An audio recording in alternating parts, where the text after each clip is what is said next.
Hey, what's up? It's Tati, and I'm back with another review of Tales from the Territories.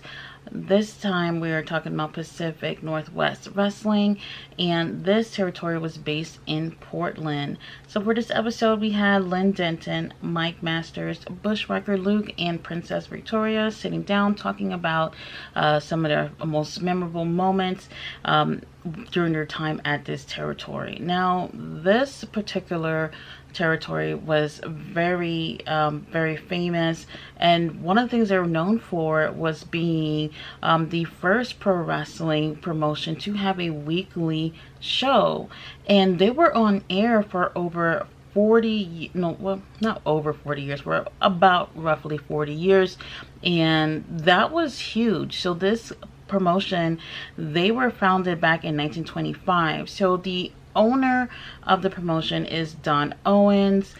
He inherited this promotion from his dad, which was founded in 1925. So that's a long time, from 1925 and up until the territory went under. That was in 92. So that's a very long time to be around, and also to be on TV for 40 years during that time. That is absolutely insane. So Don, he inherited this from his dad, and he ran the territory with his brother. His brother name was Elton, and Elton, he was quite the character. I think, like, based on the show, he kind of seemed to be, I don't know, he probably seemed to care more about the wrestling itself than his brother Don. One of the stories that they talked about was how one night after a show, he went to go home. He's drunk as hell. He was known for getting drunk a lot, and he's leaving the show. He has a case full of money from the show, and he has a gun on him. Okay, so the gun is not in his pocket. The gun is tucked in between his shirt and his pants. So basically it's like the belt holding it up. And he's so drunk, he can't tell if it's Wednesday or Tuesday. And he's walking, and he pulls the trigger by accident and ends up shooting himself in the testicle. And they found him bloody in the alley, and the paramedics, they were concerned. They wanted to keep him for observation because they thought that he was trying to kill himself. And he's like, well, if I wanted to kill myself, would I shoot myself in the balls? And, you know, when you think about things like that, it's like, during this time, they had so much drinking and drugs and all these things involved that it didn't seem like it was such a big deal when crazy things like this happen. Like, stuff like this would not happen in 2022 at all. They also mentioned another moment where he's backstage with the wrestlers, but also paying attention to the matches that are going on. And he liked to smoke cigars. So he was smoking, and he put the cigar down on the ashtray, and he went to go watch the match. While he's gone, Adrian Odonis, who's also known as someone who liked to play a lot of ribs on people, he took his cigar and basically wiped his ass with it and put it back on the ashtray. And when Elton came back, he lit up the cigar, and everybody just looked at him like, holy shit, is he really gonna put that in his mouth? And he actually does end up putting it in his mouth and smoking it. After a puff or two, then he takes it out, and he's furious because his cigar smells like ass. And it was really funny to see everybody bonding over a moment like that. One of the biggest stars in this territory was Playboy Buddy Rose, who debuted in '76. Now, he was one of those guys where it was difficult to distinguish like who he really was in real life, because who he was in the ring was exactly who he was outside of the ring. That character never turned off. And he had one of their biggest feuds was between him and Matt Bourne. Now, if you don't know who Matt Bourne is, he was the original Doink the Clown in WWF. So they had one of their most memorable feuds. Now, with this feud, it started off as a storyline where, these two were going against each other all the time. And here and there, Buddy would say things about Matt's sister. Then it got to the point that he actually got to know her, and within like a month, maybe a little bit more, they got married. And the crazy thing about it was that people wasn't sure if this was real life or not, and they actually truly did get married. So now, you know, they had a feud on camera, and then it started brewing into a real life feud because he probably didn't really give a fuck about her and just really did things just because.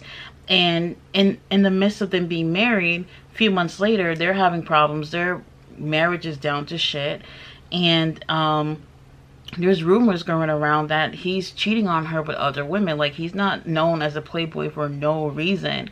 And Matt is absolutely pissed the fuck off, and one day he decided he was gonna show up at Buddy's house and take care of business.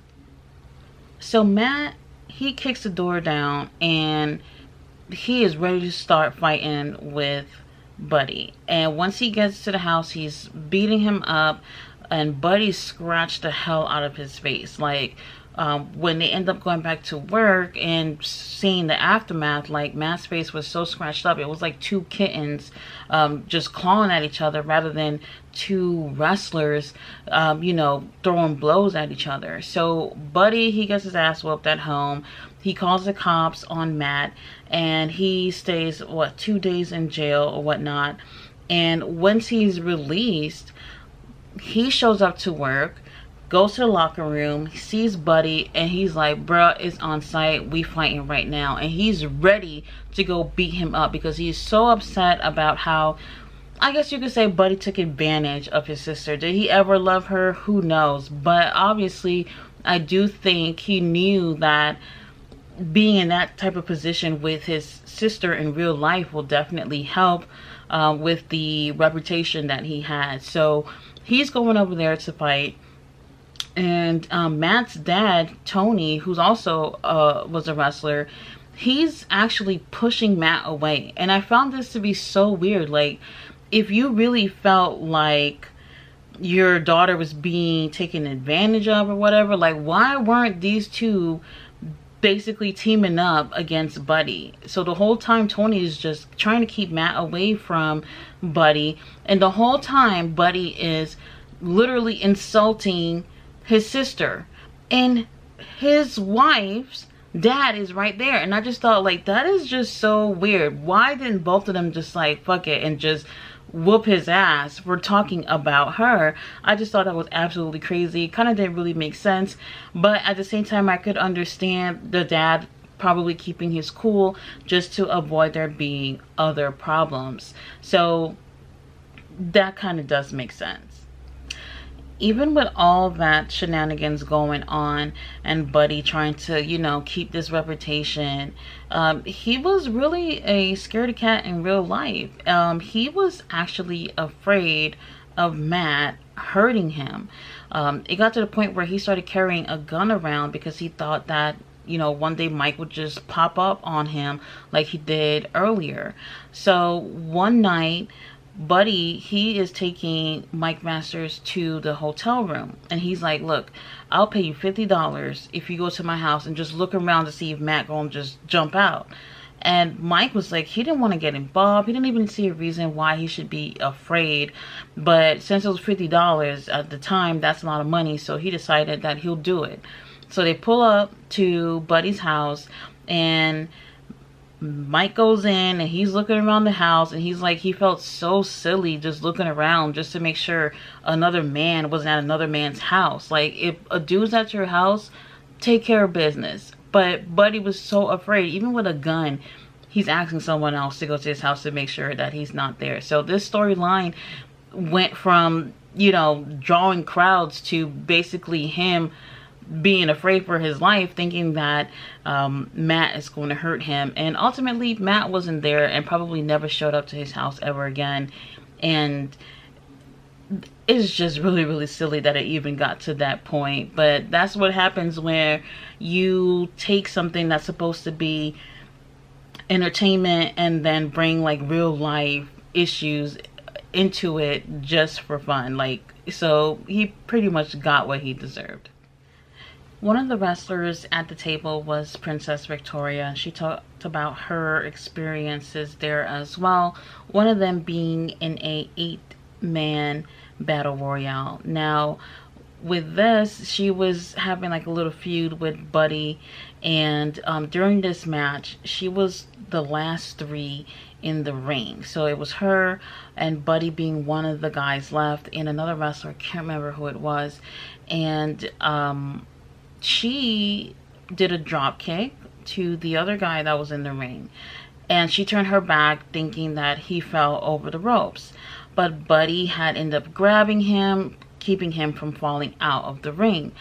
So they both grabbed her and lifted her up in the air, and then they threw her against a brick wall, obviously outside the ring. So now she's outside the ring and she is busted open, bleeding.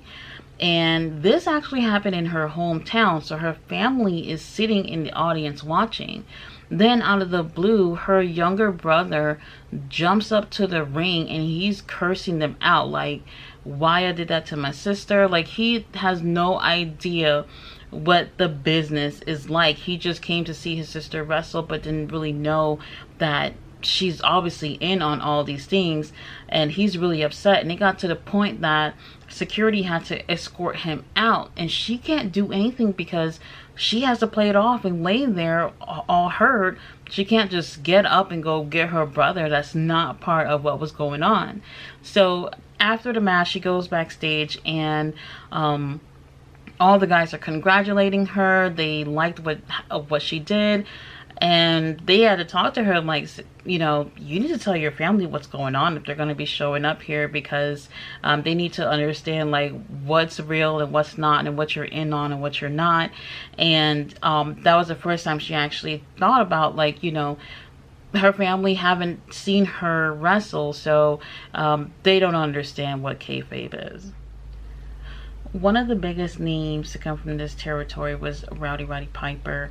And Bushwhacker Luke talked about a story of one time they were out on the road driving, and everybody in the car is getting high as hell. And rather than driving at a normal speed or even speeding, they're too high to even really be driving at all. So they're driving super slow, and that gets the attention of a police officer. The police officer stops them, and then he takes Piper with him, and then he told Luke to follow him. So Luke is following the police officer in his car, and they stop at a house. Whose house is it? A judge's house. Okay, the judge come out with his robe. It's like 2-3 in the morning, and then the judge gets in his car and they go to the courthouse. Why? I have no freaking idea. This is very bizarre that something like that would even happen. So they're at the courthouse. So Luke, he's the one who's talking with the judge and the officer. They have to pay up some money, basically a fine. I'm not really sure if they were trying to get more money than what they normally would get for paying a fine for something like this, but it's obvious that they were doing something that they normally don't do. So he's at a table, he's talking to the judge is in front of him, and there's a big window behind the judge. And while he's talking to the judge and he's paying up their money, Piper and the other wrestlers that were in the car, they're peeing on the window right behind the judge. And Luke is watching, he's trying to keep a straight face, and it catches the judge's eye, and he looks at Luke like, what the fuck are you making these faces about? And when he turns around, he sees Piper and the guys peeing at the window.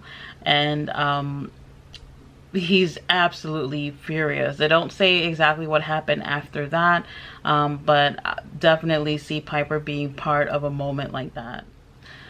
Another interesting moment they talk about that Piper had was a tag team match in a cage between the Bushwhackers versus Piper and Rick Martel. And Piper, he climbs up the cage to get in. Obviously, this is a cage with no lid, so they didn't have that during the time. and he climbs up the cage, and right at the top, before he can get down, his kilt gets caught up on the cage. So he's trying to pull it and pull it, and it's not happening, it's not moving, and he ends up falling down. So everybody sees his ass and everything, and his kilt is just hanging down on the cage. Now this is one of those moments where it's like, damn, I wish you can just Google this and look it up and see exactly what happened for yourself. It's just one of those moments where if you weren't there, then you missed out.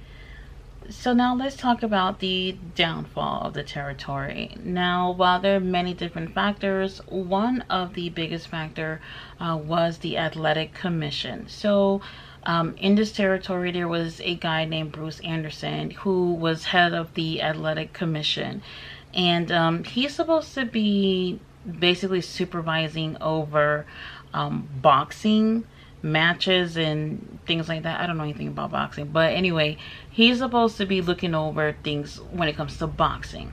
But there was no boxing in the area, and the closest thing to that was pro wrestling. So now he's going around with a rule book saying, hey, you guys can't do this, you guys can't do that, you have to do this and that. And Don is like, he is not hearing it. Like, you know, his promotion, he's been running it a certain type of way, his dad was running it a certain type of way. He did not want to have to deal with this Athletic Commission telling him what he had to do. They started coming up with these stupid rules talking about that they had to have a wrestling license, and also all the wrestlers had to be tested for HIV. They weren't allowed to bleed in the ring. If they did bleed in the ring, then they would lose their wrestling license. There were just certain things that they just couldn't do. So now they were also saying, hey, you got to pay a 6% fee. So I guess for per show or per, you know, booking, they had to pay 6%. And Don was like, get the fuck out of here, I'm not paying. But then later on, he ends up paying. And I think with him paying, that also put the commission a little bit more up their asses a bit, because now they got him exactly where they wanted. So the fans obviously weren't able to enjoy more violent matches, which was something that they were known for. And the wrestlers were not feeling, you know, not being able to, you know, be more violent or be more of their characters because of all these restrictions. And one night, Matt Bourne, he comes on the show and he's cutting a promo, and he's like, he didn't care about what the commission think, that he was going to have the bloodiest match that the territory has ever seen. And once he finished cut that promo, he goes in the back. Now everybody's looking at him, and he's like, oh no, I didn't mean that, I'm just saying that just to, you know, get under their skin. Sure enough, next week comes, and he has a match, but it's not the bloodiest match that they've ever seen. But what he ends up doing is, once he's down on the mat, he takes a blade out of his trunks and he cuts himself in the forehead. So now he's bleeding everywhere, and the commission was absolutely pissed off, so mad that they kept him off TV for a week. Now you'd probably say, like, that's not even a big deal. But it actually was. The big deal was that, you know, they had been running on this channel, Channel 12, for 24 years. And as WWF got popular, they wanted to take their time slot. And they weren't successful with doing that. And now, with just this 1 week where they cannot air anything on TV, WWF could just see that as a opportunity and swoop right on in and air their show. They had more money, they had a bigger production value, and when a fan is turning on to see, you know, their local territory, and they end up seeing WWF, that's going to be a huge problem. They don't confirm if WWF ended up playing any tapes during that week that they could not air anything, but what ended up happening is somewhat later on in 1992, the owner of that channel that they've been running on for 24 years decided to sell, and the buyer, he was approached by WWF, and they were like, hey, we're gonna pay you $3,500 to play our show at the time that Pacific Northwest was on. And that was a huge issue because Don, he did not pay to be on TV. You know, they had that relationship with the with the TV channel where they didn't have to pay. They aired their show and brought advertisers, and that paid for their time. But not only were they going to get $3,500 from WWF to be on TV, but they were also going to get money from advertisers. So that's much more money, and that's guaranteed money because WWF had it like that. And that became a huge problem for Don because he obviously was not going to be able to cough up that kind of money just to stay on TV, and ultimately ended up losing his time slot. And from there, things just didn't get better. And before the summertime, the territory was gone, and there was nothing that they can do. So during the show, the wrestlers on the panel, they would talk about how they would like to watch certain moments back. Now, this would be an issue for some moments because Don, as he aired the shows every week, he'd tape over them with the next week's show. So there wasn't any type of, catalog where you could just go and look for May in 87 or things like that. So he was just taping over everything. And one day they found out that they did actually have some tapes. Now, when Buddy Roger debuted in 76, he decided that he was going to tape every week, and that's what he did. He taped the shows, and he has someone from home tape the shows, and then he'll go home and he'll review the show. So he had all those episodes up until he debuted, until he left the territory. So they do have those moments taped. However, basically anything outside that time frame most likely is lost, since they were taped over. But if it wasn't for Buddy, you wouldn't be able to find majority of these moments anywhere. So next week we do have World Class Championship Wrestling, and I'm so excited about this one. This is another territory that we've heard about a lot, and many big names have come from this as well, and I can't wait to see what they do with this. So join me next week with another review. Bye.